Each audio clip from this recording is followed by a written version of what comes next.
Hey guys, welcome. So, quick video lang, no? Binibenta ko yung generator ko sa FB Marketplace and meron nang sumagot, may papunta na. Kagabi pa, ang dami nagtatanong, daming nakungulit. Iba tumatawad pa nga eh. So, binibenta ko siya ng $350. So, ito, parehong bago yan, binili ko, no? Pero ito yung binuksan ko nung nagkaroon kami ng power outage.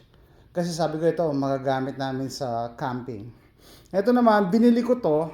Alam niyo, binili ko to nung after ng hurricane yata. So, during hurricane season, wala kang mabilhang generator, no? Lahat mahal. Okay? After no, bumalik na yung power and everything, a few weeks, bilang bagsak ang presyo niya. So, binili ko na siya. So, ang kuha ko to. So, pwede ko sabihin yung presyo dito kasi sa Filipino channel ko naman eh. Kasi baka mapanood ng buyer ko. Anyway, so bili ko rito $299 sale. Free shipping pa. Ang laki-laki niya, no? Libre yung shipping. So nagdagdag lang ng tax. So $325 ang bili ko dito. Okay? Tapos pinost ko sa Facebook Marketplace yesterday, $350. Ang daming nagme-message, no? Kasi tumaas na yung presyo nito eh. Sale pa yun nung 290. Ngayon 379 o 380 hanggang 400 plus yata ngayon to. No? Plus magbabayad ng tax. So, pag saan mo binili, makakatipid ka around $75 to $100. Anyway. So, kita nyo, anak ko, bakit ko daw binili to? Kasi binili ko to, sale siya, tapos kaya niyang i-power yung buong bahay. Okay, starting watts niya. Just for comparison, ito, ang starting watts nito, 2,250. Ito, 4,450, doble. Dalawa nito. Tapos, running watts, 3,550. Ang running watts nito, 1,800 lang. So, sabi ko sa inyo, no, yung window AC, 900 ang watts noon. Tapos yung ref, 200. Sabi mo na 300. So, 1, 2. Tapos may mga iba ka pang charge, may electric fan ka pa. So parang sakto lang siya. Pero pag ito ginamit namin, walang problema. Okay. Yan, pwede ito sa RV. Ayan nga, buong bahay, kaya nito. Okay. So, ayan, may kasama pa siyang cover. Tapos may 30 amp. Yan yung RV plug, 30 amp. Okay. Specific niya, 14 hours runtime. So imagine mo magdamag. 68, may lang pala to, no? Mahina. Mahina lang yung sound. 68 decibels. Ito inverter generator, 58 decibels. Mas tahimik to eh.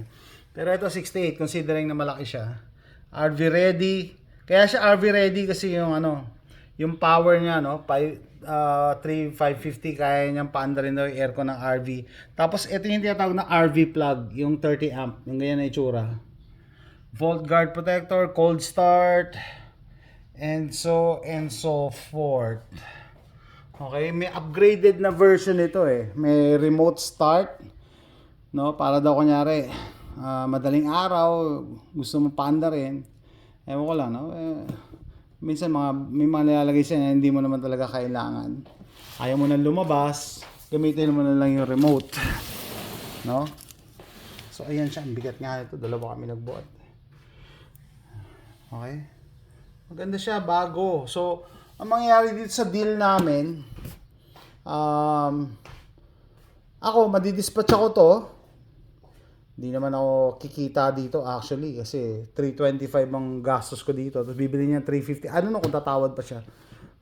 Gusto niya nga 300 eh. Sabi ko nagbayad ako ng tax eh. Diba? Tapos shipping pa. Pero free shipping naman to. Anyway. So parang win-win. Pwede ko to ibigay sa kanya 330. Kaso may bibilin mo akong generator 400 eh. Para konti na lang idadagdag ko. Ayan o. Siya, ganda. So malaki talaga siya. As compared dito. Ito kasi portable eh. Suitcase o briefcase style. Pwede mong dalhin sa camping, lagay mo lang sa trunk. Ito mabigat to, 2 tao dapat bumuhat nito. Pero kaya siya may gulong. Libre na yung gulong. May mga generator pala na walang gulong Ito libre na. So hihilain mo talaga siya. So pinapark talaga to sa shed. Tapos hihilain mo pag kailangan na. So ganun nga no guys, no. Win-win situation to para sa akin yung deal na mangyayari. Hinihintay ko siya, papunta na daw siya. Kasi bakit? Kasi makakabili siya ng brand new generator, hindi siya magbabayad ng shipping, hindi siya magbabayad ng tax, 'di ba? Tapos sa murang halaga, no? $350. Ito abot na nga to ng 400 plus tax eh. 'Di ba?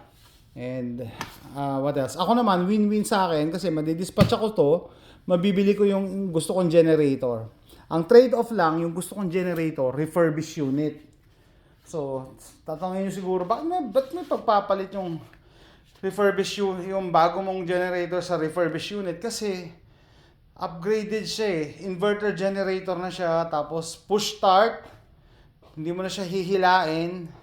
Tapos 4,000 watts, 3,900 yata yung running watts. Mas mataas yung wattage, mas tahimik, and mas portable dito. Ganun ang trade-off.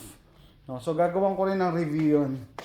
Nakita nyo yung size comparison. Laki talaga. Ayan.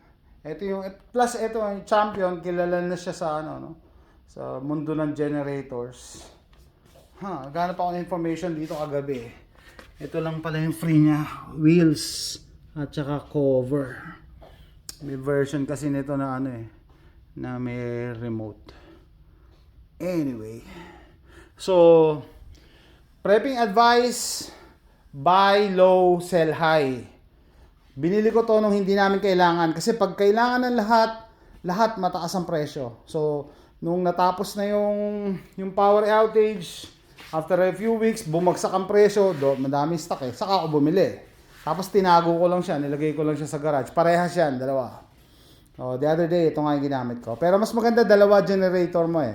Kung pwede, kung kaya mo. Bakit? Isang malaki, isang maliit. Kasi pag isang malaki lang ang generator mo, tapos magka-camping ka or maliit na appliances lang, overkill. So pag overkill, ibig sabihin, sobrang laki generator mo, konti lang naman ang kailangan mong power, nag-uubos ka lang ng gasolina. Ito, maliit siya, portable, matipid sa gas, tahimik, and magaan, mas madaling dalhin kung saan-saan. Kaso nga, hindi niya kaya i-power yung buong bahay. So, yun lang ang option, no? Mahal talaga kung tutusin, pero eto nga, 'di ba, bili ko dito. Nung binili ko rin to, walang sakuna noon, walang power outage. 275 lang yata bili ko nito. Ngayon 350 na pataas, may 400 pa ako nakita eh. 'Di ba? So, bibili ka dapat pagka sale or pag mura, pag hindi kailangan. Okay, i-store mo muna, itago mo lang as long as maganda yung pagkakatago mo, walang problema. Hindi yan masisira. 'Di ba? Huwag kang sasabay sa mga tao, yung sa mga fad, yung pag nagbibilihan yung maraming tao, huwag kang sasabay. Tapos pag lahat nangangailangan, dapat meron ka na at that time. So foresight, yan ang essence ng prepping. Buy when you don't need it. Anyway, so ito po guys, binidyo ko lang kasi parating na yung buyer. Hindi ko na ito makikita. Hindi ko nga nabuksan eh. Parang yung kahapon may makulit na nalituloy ako sa basketball eh. May nagtatanong eh, kung maganda raw tumakbo. Sabi ko, brand new nga sealed eh. Paano ko malalaman? Tapos tinatanong pa ako kung kailan ko daw binili, kung saan ko daw binili. Sabi ko, nainis niya ako eh. Ang sinagot ko lang, all you need to know is I bought it legally. Gusto mo aalamin mo pa lahat? Napaka-personal mo naman, hindi aalamin mo lahat. Tapos hindi naman pala bibili. Kasi sabi niya, nakita niya sa online ngayon, 379 lang daw yan. So gusto mo, malulugi na ako. Lugi na ako sa tax. Tapos kung 379, sabi ko, nagbayad pa akong tax nun eh. Buti ito, sabi niya, bibilin daw niya sa 350, hopefully. Pero pwede ko ito pa ibigay hanggang 330, pero that's it. Kasi dapat hindi ako malugi. Otherwise, hindi ko na lang siya ibibenta kasi pwede ko naman siya magamit. Anyway guys, ito yung Champion portable generator. Portable bigat-bigat, 2 tao. Portable kasi pwede mo siyang hilahin dahil may gulong. Hindi ko na ito matitesting, no? Kaya binidyo ko na. Bye! Sana you will serve your owner well sa bago mong amo. Thanks for watching.